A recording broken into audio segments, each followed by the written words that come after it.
السلام علیکم۔ آج کا ہمارا موضوع ہے تعلیم نسواں۔ تعلیم نسواں دو الفاظ کا مرکب ہے، تعلیم اور نسواں۔ تعلیم کا مطلب ہے علم حاصل کرنا۔ نسواں عربی کے لفظ نساء سے ماخوذ ہے، جس کا مطلب ہے عورتیں۔ گویا تعلیم نسواں سے مراد عورتوں کی تعلیم ہے۔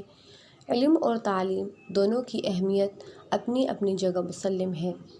تعلیم نسواں میں دین و مذہب اور اخلاق و کردار کی اصلاح شامل ہو، جس سے اپنے فرائض و حقوق کو پہچان سکیں، نیز بچوں کی تربیت میں سلیقہ مندی سے کام لے سکیں۔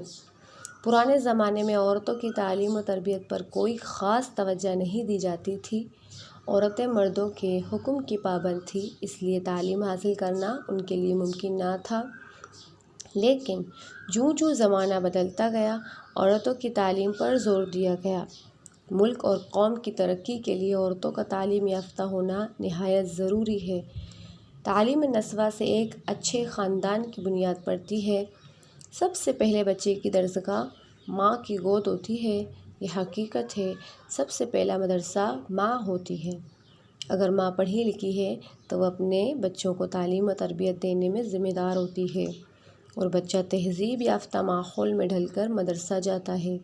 خواتین یعنی عورتیں یا لڑکیاں، خواتین و مسلم لڑکیاں قرآن پاک، دینیات اور اخلاق و اصلاح کی تعلیم اتنی حاصل کر لیں کہ وہ اپنے دین و مذہب کو پہچان سکیں اور اپنے حقوق و فرائض سے باقاعدہ آگاہ ہو سکیں۔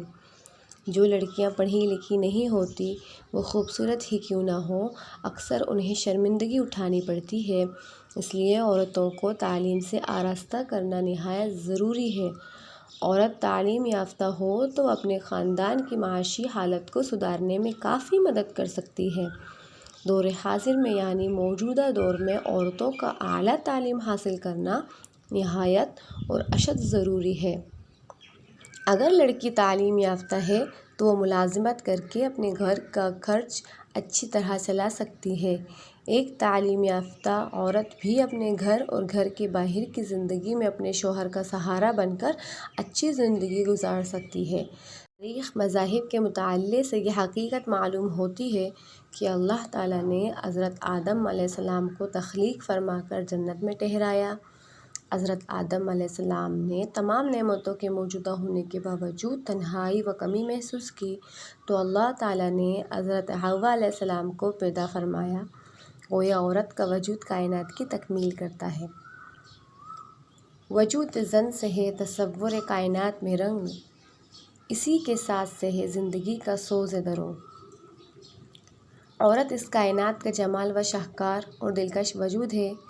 وہ گردش لیل و نہار کا ایک حسین اور کیفیت آور نغمہ ہے، جس کے دم سے حیات قائم ہے۔ عورت کے بغیر انسانی نسل کا استحکام اور نشو و نما ناممکن ہے۔ بقائے حیات و معاشرے کا قیام و استحکام، جسمانی و روحانی آسودگی عورت ہی کے باعث ہے۔ عورت ماں کے روپ میں بے لوث محبت و شفقت و ہمدردی اور ایثار و قربانی کی انمول داستان ہے۔ عورت بیوی کی صورت میں خلوص، وفاداری اور چاہت کا حسین افسانہ ہے۔ عورت بہن کی شکل میں اللہ تعالیٰ کی بہترین نعمت ہے، تو بیٹی کے روپ میں خدا کی رحمت ہے۔ سچ تو یہ ہے کہ عورت انسانیت کی عزت ہے۔ مذہب اسلام نے عورت کو مرد کے برابر مقام و مرتبہ عطا فرما کر اس کی حیثیت متعین کر دی ہے۔ بلکہ یہ کہنا بے جا نہ ہوگا کہ اسلام نے عورت کو تحت ثری سے اٹھا کر فوق ثری تک پہنچا دیا ہے۔ مذہب اسلام کو دیگر مذاہب کے مقابلے میں ایک امتیاز یہ بھی حاصل ہے کہ حصول علم پر ہر ممکن زور دیتا ہے۔ قرآن حکیم میں تقریباً 500 کے لگ بھگ مقامات پر بلا واسطہ یا بالواسطہ حصول علم کی اہمیت اور فضیلت بیان کی گئی ہے۔ پھر یہ مذہب مرد کی طرح عورت کے لیے بھی تعلیم کا حصول لازم قرار دیتا ہے۔ ارشاد نبوی صلی اللہ علیہ وسلم ہے، علم حاصل کرنا ہر مسلمان مرد اور عورت پر فرض ہے۔ نبی کریم صلی اللہ علیہ وسلم کو قرآن حکیم میں اس دعا کی ہدایت فرمائی گئی ہے، رب زدنی علما، سورہ طٰہٰ آیت نمبر 114۔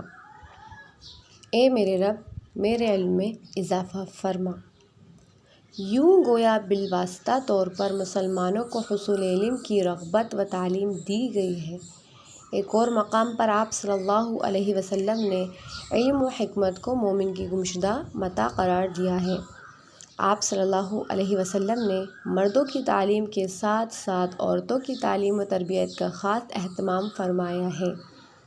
آپ صلی اللہ علیہ وسلم نے ایک دن عورتوں کی تعلیم و تربیت کے لیے بھی مخصوص فرما رکھا تھا۔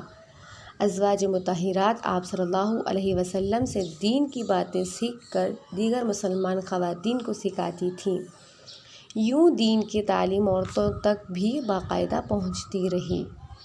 بدقسمتی سے اسلامی تعلیمات کی ادھوری تفہیم اور انہی معاشرتی رسم و رواج میں خلط ملط کرنے کے باعث خواتین کو ماضی میں علوم کے ذرائع تک آزادانہ رسائی کا حق حاصل نہیں رہا، جس کی وجہ سے وہ نسل در نسل زیور تعلیم سے محروم رہیں، اور اگر انہیں گھر میں بھی دین کی تعلیم دی گئی تو وہ بھی اس معیار کی نہ تھی جس سے دین اسلام کا صحیح مفہوم انہیں معلوم ہو سکے اور وہ نئے نسل کی تربیت صحیح انداز میں کر سکیں۔ در حقیقت تعلیم ہی وہ زیور ہے جس سے عورت اپنے مقام سے آگاہ ہو کر اپنا اور معاشرے کا مقدر سنوار سکتی ہے۔ اگر ہم تاریخ کا مشاہدہ کریں تو دیکھیں گے کہ ماؤں کی صحیح تربیت کی وجہ سے اولاد بڑے اونچے مقام پر پہنچے ہیں۔ عالم اسلام کی جلیل القدر شخصیت حضرت عبدالقادر جیلانی کی ماں ہی تھی کہ جن کی تربیت کا اثر تھا کہ بچپن میں آپ کے دست مبارک پر ڈاکوؤں نے توبہ کی۔ کسی دانا کا قول ہے کہ ماں کی گود بچے کی پہلی درسگاہ ہے۔ بچہ جو کچھ اس درسگاہ سے سیکھتا ہے وہ اس کی آئندہ زندگی پر بہت اثر انداز ہوتا ہے۔ بچے کی بہترین تربیت کے لیے ماں کا تعلیم یافتہ ہونا بہت ضروری ہے۔ مفکرین کی رائے میں مرد کی تعلیم ایک فرد کی تعلیم ہے جبکہ عورت کی تعلیم ایک خاندان کی تعلیم ہے۔ فرانس کے مشہور بادشاہ نپولین کا قول ہے، آپ مجھے اچھی مائیں دیں، میں آپ کو بہترین قوم دوں گا۔ علامہ اقبال کے فارسی شعر کا مفہوم ہے، قوموں کو کیا پیش آ چکا ہے، کیا پیش آ سکتا ہے اور کیا پیش آنے والا ہے، یہ سب ماؤں کی جبینوں میں دیکھا جا سکتا ہے۔ مذہب کو انسانی زندگی میں خاص مقام حاصل ہے۔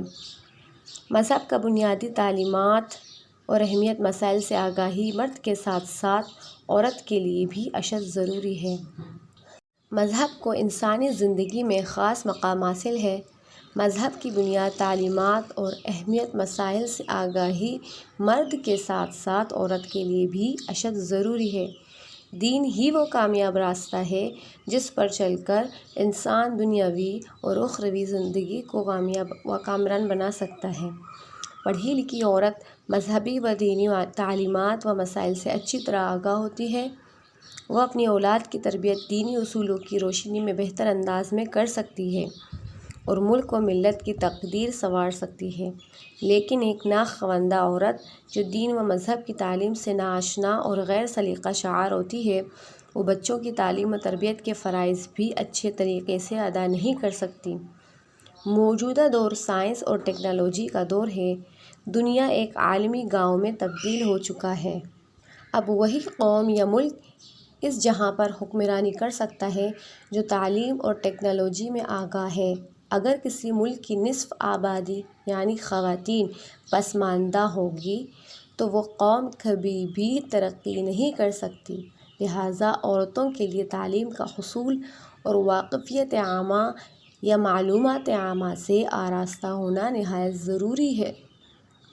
آج کی دنیا نہایت تیز رفتاری کے ساتھ ترقی کے منازل طے کر رہی ہے، اس لیے ایک پڑھی لکھی عورت ہی اس نئے ماحول سے مطابقت پیدا کر سکتی ہے۔ ایک تعلیم یافتہ عورت اپنا ماضی و ضمیر آسانی سے دوسرے تک پہنچا سکتی ہے۔ وہ اپنی رائے کا اظہار بہتر طریقے سے کر سکتی ہے۔ ایک تعلیم یافتہ عورت ملک کی ترقی کے لیے اپنا کردار بہتر طریقے سے ادا کر سکتی ہے۔ وہ اپنے خاندان اور معاشرتی ذمہ داریوں سے آگاہ ہوتی ہے۔ ضروری نہیں کہ عورت پڑھ لکھ کر ڈاکٹر، انجینئر یا پائلٹ ہی بنے۔ عورت کی اولین ذمہ داری اس کا گھر ہے۔ وہ پڑھی لکھی ماں، بہن، بیٹی اور بیوی کے روپ میں اپنی ذمہ داریوں کو زیادہ بہتر طریقے سے نبھا سکتی ہے۔ آخر میں ایک شعر عرض کرتے چلیں: جس قوم نے اس زندہ حقیقت کو نہ پایا، اس قوم کا خورشید ہوا بہت جلد زرد۔ ملتے ہیں اگلی ویڈیو میں، تب تک کے لیے اللہ حافظ۔